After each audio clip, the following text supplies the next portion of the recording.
Class 9th के सभी प्यारे विद्यार्थियों नमस्कार। आज के इस वीडियो में हम बात करने वाले हैं practice question paper 2024 subject English. और यहाँ पर 9th क्लास का सॉल्यूशन मैं आपको बता रहा हूँ, जिसका सेट ए। यहाँ पर आपको 75 नंबर का प्रश्न पत्र एग्जाम में पूछा जा रहा है, यानी कि बच्चों यहाँ पर आपकी यानी कि प्री बोर्ड के स्थान पर आपकी यहाँ पर प्रैक्टिस क्वेश्चन पेपर सॉल्व करवाने जा रहे हैं। यानी कि दिनांक 8 तारीख से तो 13 तारीख के बीच में आपको जनवरी के महीने में यहाँ पर आपको क्वेश्चन पेपर्स दिया जाएगा स्कूल से। और ये प्रश्न पत्र देने के बाद में आपको स्कूल में या फिर अपने घर पर भी आंसर लिखने के बाद में आपको स्कूल में कॉपी सबमिट करना है। ऐसे है तो बच्चों यहाँ पर मैं आपको अंग्रेजी कक्षा 9वीं अंग्रेजी का सॉल्यूशन मैं आपको बता रहा हूँ। 100% सॉल्यूशन आज के इस वीडियो में आपको बताया जा रहा है। आप शुरू से तो एंडिंग तक जरूर देखिएगा। देख लेते हैं हम। क्वेश्चन आपके सामने डिस्प्ले पर है। पूछा गया है आपका यहाँ पर read the passage carefully and answer the question given below. पहला प्रश्न यहाँ पर पचमढ़ी के ऊपर पूरा पैसेज दिया गया है। मैंने जो भी आंसर से है ताकि आपसे कोई गलती ना हो। आप छोटे बच्चे हैं, 9th के बच्चे हैं, और उसे इस हेतु मैंने आपको ध्यान में रखते हुए हाईलाइट कर दिया है। यानी कि Pachmarhi is often referred to as, है ना। तो पचमढ़ी किस नाम से रेफर्ड की जाती है? तो ये सतपुड़ा की रानी के नाम से रेफर की जाती है। यानी कि पहले प्रश्न का सी ऑप्शन से सही होगा। यहाँ पर आपको 75 में से 75 नंबर्स अगर प्राप्त करना है तो आप अभी से संतोष दांगी इंग्लिश चैनल पर जुड़ जाइए। संतोष दांगी इंग्लिश चैनल अगर आप सर्च करते हैं तो यहाँ पर आपको जितने भी सारे एग्जाम्स हैं 9 से तो 12 तक के संपूर्ण एग्जामों के फुल सॉल्यूशन और ऑल पेपर्स आपको होल डिटेल सॉल्यूशन के साथ में मिलेगा। बच्चों वार्षिक परीक्षा से संबंधित क्वेश्चन प्रश्न पत्र भी आपको चैनल पर मिलेगा, ठीक है, सॉल्यूशन। और तो यहाँ पर हम आपको आज प्रैक्टिस क्वेश्चन पेपर का सॉल्यूशन हम दे रहे हैं। पहला प्रश्न आपने कर लिया होगा, सी ऑप्शन है कि सतपुड़ा की रानी। उसके बाद में बच्चों यहाँ पर आपका दूसरा प्रश्न पूछा गया है, what is the altitude of Pachmarhi, है ना। तो लगभग पचमढ़ी जो है कम से कम 1067 मीटर्स के आसपास फैली हुई है। तो यहाँ पर आपका बी ऑप्शन से एकदम सही होगा। उसके बाद में why is the Pachmarhi considered in UNESCO, है ना, बायोस्फीयर रिजर्व। तो ये है ना प्रेजेंस ऑफ लियोपार्ड एंड बायोसन के लिए फेमस है, यानी कि वहाँ ये चीता और बाघ के लिए प्रसिद्ध बताया गया, यानी कि आपका बी ऑप्शन से एकदम सही है। उसके बाद बच्चों यहाँ पर आपका चौथा प्रश्न है, according to passage who is believed to have stayed in the 5 stands on cut caves in Pachmarhi, ठीक है। तो यहाँ पर आपका प्रश्न है यानी कि वहाँ पर जो पचमढ़ी की गुफाओं में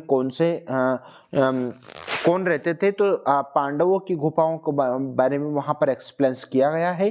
तो आपका सी ऑप्शन से यहाँ पर एकदम सही होगा, यानी कि पांडव से आपका सही उत्तर होगा। उसके बाद में यहाँ पर आपका जो अगला प्रश्न यानी कि प्रश्न क्रमांक 5 यानी कि है ना पिक्चरेस्क वर्ड का आपको यहाँ पर मीनिंग अर्थ बताना है। तो ये पिक्चरेस्क का मतलब होता है थोड़ा सुंदर होना, तो ब्यूटीफुल है, चार्मिंग टू लुक एट, यानी कि बी ऑप्शन से आपका सही होगा। आई होप आपको मैंने जो हाईलाइट किए हैं ये आपके करेक्ट आंसर है। उसके बाद में बच्चों यहाँ पर आपका दूसरा प्रश्न यहाँ पर पूछा गया है, यानी कि read the passage carefully and answer the question given below. यहाँ पर फिर आपका एक पैसेज दिया गया है जिसके मैंने यहाँ पर आपके 5 के 5 हाईलाइट आंसर्स कर दिए हैं। आप यहाँ पर चाहो तो स्क्रीनशॉट ले लो, है ना, ताकि आपसे कोई गलती ना हो, ठीक है।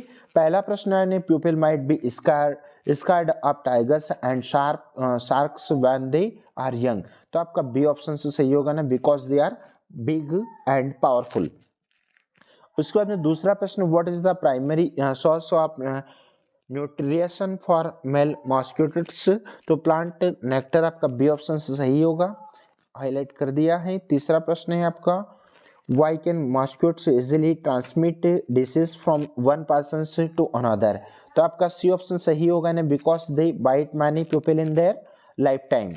उसके बाद में यहाँ पर चौथा प्रश्न है, यानी कि which two deadly diseases are mentioned as big carried by mosquitoes. तो आपका यहाँ पर यानी कि सी ऑप्शन से मलेरिया एंड येलो फीवर, आपका सी ऑप्शन से सही होगा। Which of the following has the same meaning of transmits, यानी कि ट्रांसमिट्स शब्द का सेम टू सेम अर्थ आपको यहाँ पर बताना है। तो आपका सही और करेक्ट उत्तर हो जाएगा बच्चों यहाँ, यानी कि पासेस ऑन, ठीक है, यानी कि बी ऑप्शन से आपका सही होगा। हाईलाइट वर्ड आपके आंसर हैं। फिर उसके बाद में यहाँ पर जो सेक्शंस बी दे रखा है, यानी कि आपको ये जो पैसेज है इसको आपको टाइटल और नोट्स प्रिपेयर करना है। तो ग्लोबल वार्मिंग आपका टाइटल हो गया, यानी कि टाइटल सबसे पहले आपको लिखना है, ऐसा टाइटल लिखना है।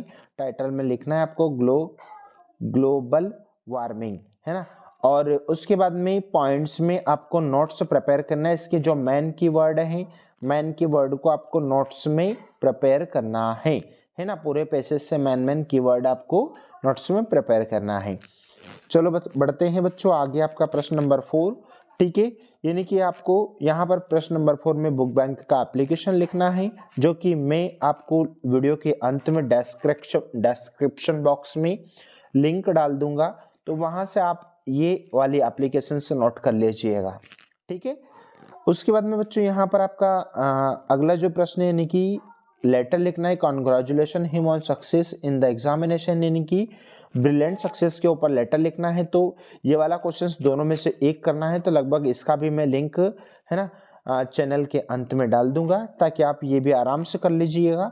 और उसके बाद में किसी भी वन टॉपिक्स के ऊपर निबंध लिखना है, साइंस के निबंध के लिंक मैं डाल दूंगा। एक भी प्रश्न आपका नहीं छोड़ूंगा, मैं कह रहा हूँ ना आपको। उसके बाद में प्रश्न नंबर 6 है।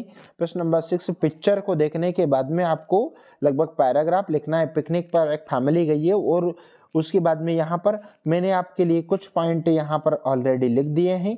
इन पॉइंट्स को आप चाहो तो स्क्रीनशॉट कर लो, है ना, या फिर वीडियो को रोक लो, और ये पॉइंट्स आपको क्वेश्चन नंबर 6 के आंसर्स में लिखना है ना। ये पॉइंट्स आपको लिखना है, ठीक है, समझ रहे हैं ना। आपको ये पॉइंट्स आपको पैराग्राफ में लिखना है, ओके। उसके बाद में बच्चों यहाँ पर आपका ग्रामर पोर्शन से है ना, आपने इसका स्क्रीनशॉट ले लिया, ले ले इसका स्क्रीनशॉट जल्दी से, है ना। ये नहीं कि प्रश्न नंबर 6 के ये आंसर से आपको देना है। आगे बढ़े, प्रश्न नंबर 7। प्रश्न नंबर 7 आपका बच्चों यहाँ पर ग्रामर पोर्शन से है, यानी कि I did not buy mangoes. तो नेगेटिव क्वेश्चन है, आई होप आपको समझ में आ रहा है। नेगेटिव मतलब एनी आएगा, यानी कि पहले का आंसर एनी लगा दो भैया, ठीक है। दूसरा प्रश्न है शरद, यहाँ पर देखो शरद आ रहा है, इसका मतलब शरद आपके के साथ में Sharad watching TV when the power went off, है ना। तो यहाँ पर आपका जो प्रश्न है, यानी कि प्रश्न में आपको शरद के साथ में वाज एकवचन हो रहा है, मतलब, है ना, और पावर्ड ऑफ यानी कि पास्ट की बात हो रही, इसलिए बच्चों इसमें वाज आएगा, ठीक है। वाज आपका दूसरे प्रश्न में वाज लगा दो, वाज लिख दो। तीसरा प्रश्न ऑनेस्ट इज द फेमस है, आपको याद होगा। बेस्ट एडजेक्टिव आया है, सुपरलेटिव एडजेक्टिव, इसका मतलब द आर्टिकल, तीसरे में आप द लगा दो। उसके बाद में चौथा प्रश्न we were making kites when my father, है ना। तो हम पतंग बना रहे थे जब मेरे पिताजी आए। तो मेरे पिताजी आए यानी कि यहाँ पर भी पास्ट की बात हो रही है, तो यहाँ पर आपको अराइव्ड, है ना, यानी कि आपको अराइव्ड वर्ड यूज करना है। उसके बाद में यहाँ पर ई ऑप्शन देख लेते हैं, C is not going to office, वो ऑफिस नहीं जा रहा है। क्यों नहीं जा रहा है भैया? वो बीमार है, क्योंकि वहाँ बीमार है, बिकॉज लगा दो, है ना, बिकॉज आपका सही आंसर होगा। उसके बाद में यहाँ पर यू आपको इंटरोगेटिव सेंटेंस बनाना है, तो हैव लग जाएगा, क्योंकि हैव यू, है ना, have you taken my pen, क्या आपके पास मेरा पेन है? तो यहाँ पर आपका हैव आंसर होगा। आई होप आपने ये सारे आंसर कर लिए होंगे। फिर प्रश्न नंबर 8 देख लेते हैं। मैंने 8 के आंसर यहाँ पर, आपसे गलती ना हो मेरे प्यारे बच्चों, इसलिए मैंने पूरे आंसर यहाँ लिख दिए हैं। और अगर आप लाइक जरूर कर दो यार चैनल को, क्योंकि इतने सारे मेहनत के बाद में यहाँ पर आपको आंसर प्रोवाइड करवाए जा रहे हैं, ठीक है। लाइक करो ज़्यादा से ज़्यादा, सभी दोस्तों मित्रों तक इस वीडियो को पहुँचा दो। उसके बाद में देख लो यहाँ पर पहला प्रश्न है, तो पहले प्रश्न में क्या करना है सर? कुछ नहीं करना है, दोनों सेंटेंस के बीच में बट लगा दो, सेंटेंस को जोड़ दो, कंबाइन कर दो बट वर्ड से, बट लगा दो। उसके बाद में दूसरा सेंटेंस देख लो, दूसरा सेंटेंस में क्या करना सर? ये करना है, इंटरोगेटिव बनाना है।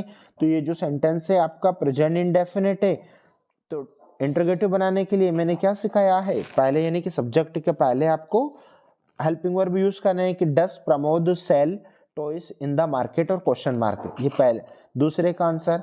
तीसरे में क्या करना है? प्रेजेंट के परफेक्ट में चेंज करना है, कर देते हैं, अभी चेंज कर देते हैं। प्रेजेंट के परफेक्ट में अगर चेंज करते हैं तो सरिता एक वचन है, इसके साथ में हैज जुड़ जाएगा, तो तीसरा आंसर सरिता हैज, और थर्ड फॉर्म हो जाएगी watched A movie with her sister, है ना। यहाँ पर देख लो आप आंसर। चलो इसको थोड़ा और बड़ा कर लेते हैं ताकि आपको कोई असुविधा ना हो, है ना। ठीक है, यहाँ से आप देख लो ये आंसर्स, यानी कि सारे के सारे आंसर्स मैंने। उसके बाद में चौथे प्रश्न का आंसर बन गया आपका नेगेटिव बनाना था। ठीक है, यानी कि आपका जो चौथा प्रश्न ही नेगेटिव बनाना है, तो he did not see a snake, negative बन गया है ना, कि यानी कि पास्ट एंड डेफिनेट में आपने को नेगेटिव बनाना था। उसके बाद में चौथा यानी कि आपको यूज ऑफ सो दैट का प्रयोग करना था, जो कि मैंने यहाँ पर सो और दैट का यूज कर दिया, और उसके बाद में ही कैन नॉट यूज कर दिया। उसके बाद में यहाँ पर आपको क्या करना था, पैसिव बनाना था सेंटेंस को, यानी कि प्रेजेंट इंडेफिनिट से अगर पैसिव बनाएंगे तो बनाना से आपका बहुवचन हो रहा है, आर यूज कर दिया, और एटन थर्ड फॉर्म बाई, और ही से हिम हो गया। यहाँ पर स्क्रीनशॉट ले लो, इन आंसरों को नोट कर लो, डू इज डायरेक्टेड भी आपके सारे के सारे ही करेक्ट हो जाएंगे। आई होप आपने ये कर लिए होंगे। आगे बढ़े, प्रश्न नंबर 9। प्रश्न नंबर 9 आपका यहाँ पर पूछे गए, यानी कि ऑब्जेक्टिव प्रश्न, where did Tommy find the book, यानी कि टॉमी ने बुक को कहाँ पर सर्च किया था, तो इन हाउस, यानी कि अपने घर में ही उसने, है ना, एटिक में अपने घर में ही उसने बुक को ढूंढा था। तो सी ऑप्शन से आपका सही होगा, हाईलाइट कर दिया हमने।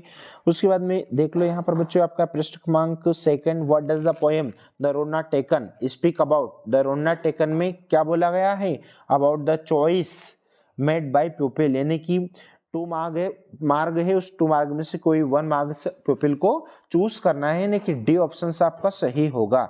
उसके बाद में तीसरा प्रश्न, यानी कि when did the enter garaged house, तो उसका जो मकान जो घर था वो था when he was about to leave for a resale, यानी कि आपका सी ऑप्शन आपका सही हो जाएगा, यानी कि तीसरे का सी आंसर एकदम करेक्ट होगा। आगे बढ़े, प्रश्न नंबर 4, एक भी प्रश्न नहीं छोड़ेंगे आज, बिल्कुल 75 में से 75 नंबर प्राप्त करना है। ठीक है, देखो चौथा, what change did the encounter with the snake bring in the doctor life's, है ना। तो यहाँ पर आपका ए ऑप्शन से सही होगा, यानी कि understood to the value of life, यानी कि जो डॉक्टर्स था उसने, है ना, जीवन का मूल्य समझा था, है ना। तो यहाँ पर आपका ए ऑप्शन से सही होगा। ठीक है, ए ऑप्शन से एकदम आपका करेक्ट है। आगे बढ़े, नेक्स्ट देख लेते हैं। यहाँ पर आपका फिर प्रश्न नंबर 10 है। प्रश्न नंबर 10 आपका पैसेज है, पैसेज को सही पढ़ना है और पढ़ने के बाद में आंसर निकालना है। पैसेज में the little girl feared and avoided, जो छोटी बच्ची थी वो किससे डरती थी, तो छोटी बच्ची अपने पिताजी से डरती थी, हर फादर। ठीक है, यानी कि बी ऑप्शन आपका सही होगा। उसके बाद दूसरा प्रश्न, फादर विजिटेड हर, उसके पिताजी रोजाना कहाँ जाते थे, है ना, कब जाते थे वो, तो वो मॉर्निंग के समय उसके पिताजी जाते थे और वहां से उनसे टाटा बाय बाय करते थे। आपने एक पार्ट पढ़ा है ना, यानी कि आपका बी ऑप्शन से इसमें भी सही है, इन मॉर्निंग। फिर find word from the passage which means answered, answer यानी कि उसने उत्तर दिया था, तो उसने उत्तर क्या दिया था, यानी कि गुड बाय फादर उसने कहा था, तो ये उसने उत्तर दिया था। ठीक है, ये गुड बाय फादर, है ना, यानी कि उसके बदले में उसने रेस्पॉन्ड दिया था, उत्तर दिया था, यानी कि गुड बाय फादर आपको लिखना है, आंसर में लिखना है तीसरे का गुड बाय फादर। ठीक है, उसके बाद में यहाँ पर फिर यहाँ पर इसका ओवर में, यानी कि बी में पूछा गया है, तो इसके आंसर भी देख लेते हैं भैया हम फटाफट। Why are the house doors raptus ETC crumbling, है ना, तो इसका यानी कि प्रश्न क्रमांक 10 का बी हम देख रहे हैं, तो आपका सही उत्तर हो जाएगा, यानी कि ए ऑप्शन से आपका सही होगा, यानी कि बिकॉज दे वेर वेक, यानी कि क्योंकि वो कमजोर थे, है ना। हाउस मकान रैपर्स ये सभी हवा के सामने, ये सब क्या थे, बिल्कुल तेज हवा के सामने, है ना, तो ये कमजोर थे, because they are weak, A option आपका सही होगा। उसके बाद में why has the vine been called god, है ना, तो आपका जो दूसरा प्रश्न है इसका सी ऑप्शन से, यानी कि बोथ ए एंड बी आपका सही होगा बच्चों, है ना, यानी कि दूसरे में ये लगा दो भैया, है ना। उसके बाद में आगे बढ़ जाइए, यानी कि तीसरा प्रश्न है आपका, in the contest of the poem what does Venus, Venus शब्द का आपको यहाँ पर मतलब बताना है। तो विनोद शब्द का मतलब होता है एकदम समाप्त करना, है ना, या उड़ाना या पटकना, है ना, विनोद शब्द का पटकना या उड़ाना, तो मतलब डेस्ट्रॉय मतलब उड़ाना या नष्ट करना, तो आपका बी ऑप्शन से सही होगा। आई होप आपने सब कर लिए होंगे। उसके बाद में ये रहे बच्चों आपके प्रश्न। तो इनका प्रश्न हम जल्दी ही आपके लिए पार्ट 2 में आपको इनके सारे प्रश्नों के उत्तर अगर आपको देखना है तो अभी से आप वीडियो को सब्सक्राइब कर लो, लाइक कर लो, चैनल को ज़्यादा से ज़्यादा दोस्तों मित्रों में शेयर करो, और एक लाइक जरूर बनता है यार, कम से कम इतना मेहनत करने के बाद में एक वीडियो को लाइक जरूर करो। और अब पार्ट 2 के अगर आपको क्वेश्चन आंसर अगर देखना है तो हमें कमेंट बॉक्स में कमेंट जरूर करें, प्लीज लाइक कर देना। देखो छोटा सा बच्चा वगैरह है ना, सक्षम भैया बोल रहे हैं प्लीज लाइक करो, तो बस अब तो कर दो लाइक, ज़्यादा से ज़्यादा शेयर करो, सब्सक्राइब करो, है ना। मिलते हैं नए वीडियो के साथ में, तब तक के लिए जय हिंद, वंदे मातरम, take care, thank you so much, all the best.